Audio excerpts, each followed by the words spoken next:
Hi everyone, my name is Kelly and I'm the Client Services Coordinator for Molly's Fund Fighting Lupus. I'm also the main blog contributor for Molly's Fund.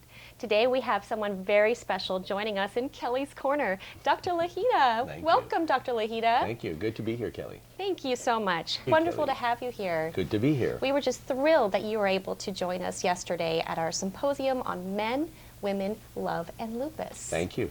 That brings me to my next point about men and lupus. Yes. I had some questions regarding men and lupus that I wanted to ask you if you don't mind. I don't mind at all.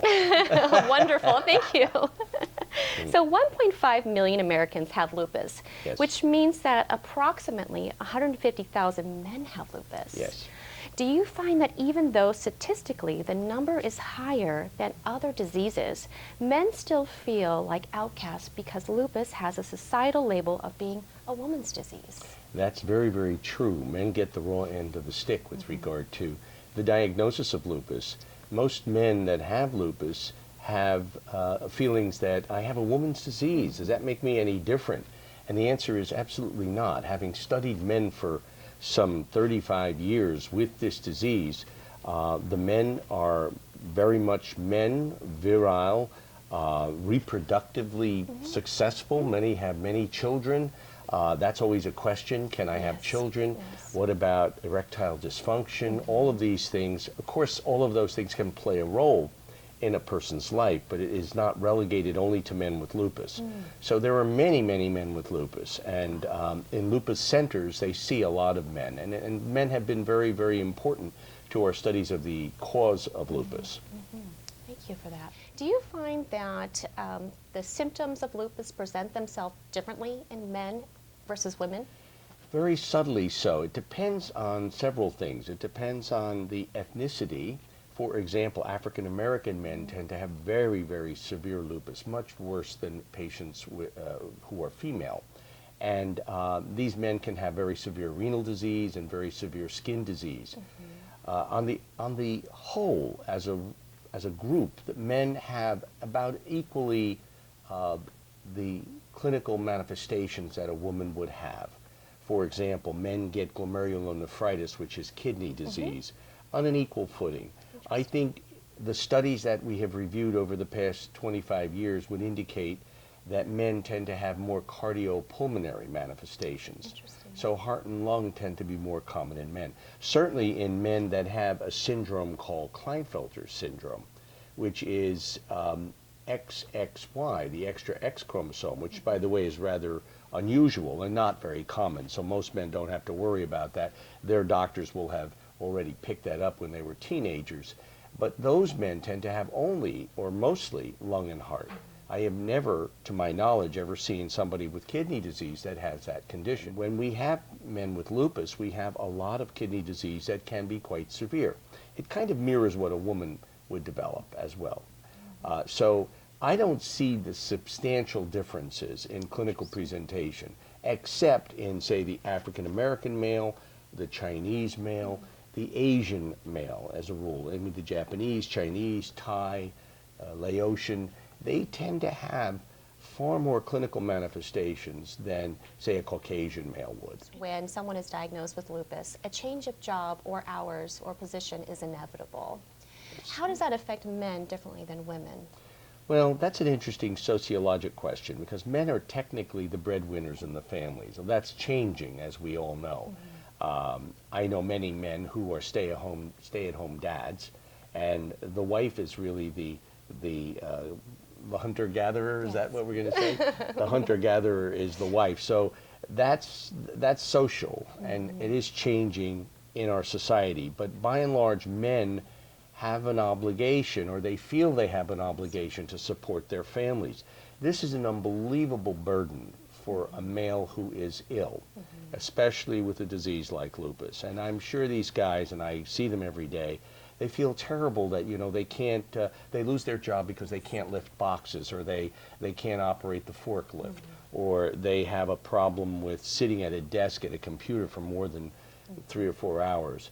And they can't hold a job. It's very difficult. And as you and I know, the fatigue factor, the malaise factor, the inability to function with high energy, especially at a young age, is really devastating. So you have a man who is trying to live a normal life, trying to raise children with his wife, and is really not very successful because of his illness as a breadwinner. And that's a problem. It is a problem. In the symposium, you spoke about hormones. Yes. One of the main treatments for lupus is prednisone or some sort of other form of Yes. steroid. How does that affect men differently if that is a treatment option? Well, the corticosteroids don't affect men differently. They have the same effect in men as they have in women. What has been tried over the years is another form of hormone, which is the sex steroids, like androgens, which are male hormones, testosterone and other male hormones. Androgens and estrogens are present in both men and women. Men have huge amounts of androgen or testosterone because of the testes, which secrete them. Women mostly have androgens from their adrenal glands and their ovaries. So there's much less. And what we've tried to do in the past was, because of this predominance of women with the disease, we figured, well, maybe testosterone and the androgens protect men from immune disease. I happen to believe that's the case. The testosterones are very protective to men. But despite the fact that you can have normal levels of male hormone and be normally virile and have good potency and are reproducing and producing children, they still tend to get lupus erythematosus. So I don't think the cause of this disease is based in sex hormones, as was the belief several years ago. The belief was that a lot of estrogen, maybe that would be the cause of lupus, and that's not the case. The hormones regulate the activity of the disease, both estrogen and androgen, but they are not the cause of the disease. Well, the good news is for men that they don't suffer fibromyalgia. Interesting. And the chronic fatigue syndrome that we see in women. There are a few men, and I mean there are a few, I can count them on one hand over the many, many years, who have had profound fibromyalgia. But that is largely seen in the female population. Interesting. So the good news is that that pain syndrome doesn't intervene, but the arthralgia, the pain in the joints, the pain in the muscles, that can be seen with some severity in men.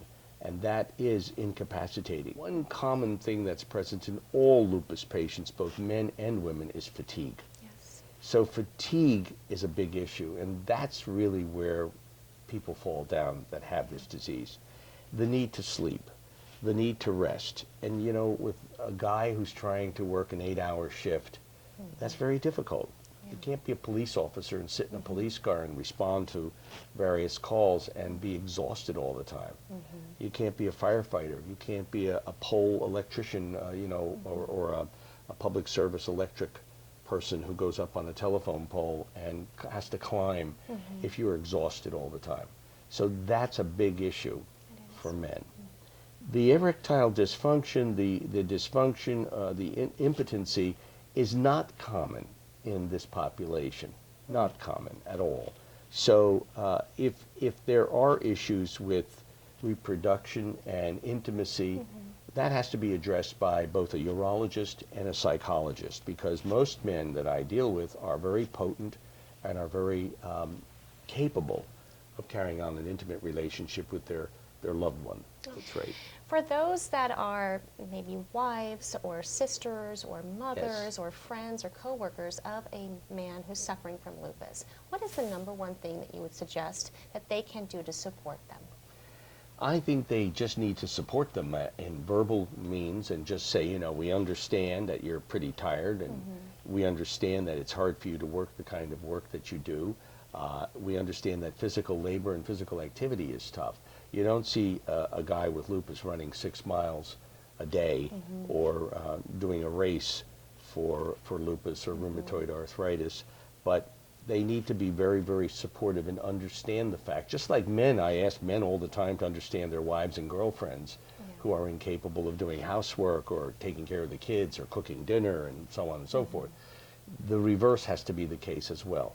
Men have very, very, and I speak as a male, men have very, very powerful egos, many men, and are very vulnerable to feeling that they're incapable.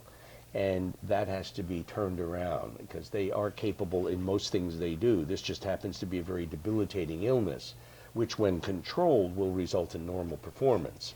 But the performance during illness is very difficult. Was Dr. Lahina, when I was a child in the hospital down at UCLA, in the next room over there was a young African-American male who had severe lupus. Yes. And about 25 years ago, it was almost a death sentence. How do you feel if it's a teenager diagnosed now, a male teenager diagnosed, how do you feel that how far we've come in treatment options and having them have a quality of life now? Extraordinary. In the past 25 to 30 years, we have come a long way. We could come a long way faster. We only have one new drug in the past 40 years, and that's a monoclonal antibody, but it is the first biological, and it's opening up the ranks to many, many new agents. But we've come a long way. We know how to use these immunosuppressants now. We didn't in the past. I was fortunate, I have been in this profession for many, many years, over 40 years, and I remember the days when we used to poison people because we just didn't know how to regulate the medications, and people would succumb to infections. They would succumb to malignancies that we were inducing because we were suppressing immune function so greatly that we made people very, very sick. And that went for both men and women. But today the quality of life is much better. The things that are uncontrolled, but fortunately are not fatal or not majorly debilitating, is the fatigue. The weakness, the fatigue, the loss of strength, and in the case of ladies, fibromyalgia, which is a big problem. Fibromyalgia, chronic fatigue syndrome goes across the board for both men and women. But fibromyalgia is a particular problem in women. It is seen in men, but fortunately much rarer in males than in females. Well, thank you so much for your time today. Thank you. We are just thrilled to have him here, and for all the updates with our webinar, which will be featuring the Men, Women, Love, and Lupus Symposium, go to our website at www.mollysfund.org and check out our Facebook page for all the latest and greatest with Molly's Fund Fighting Lupus. Thank you. Thank you, Kelly.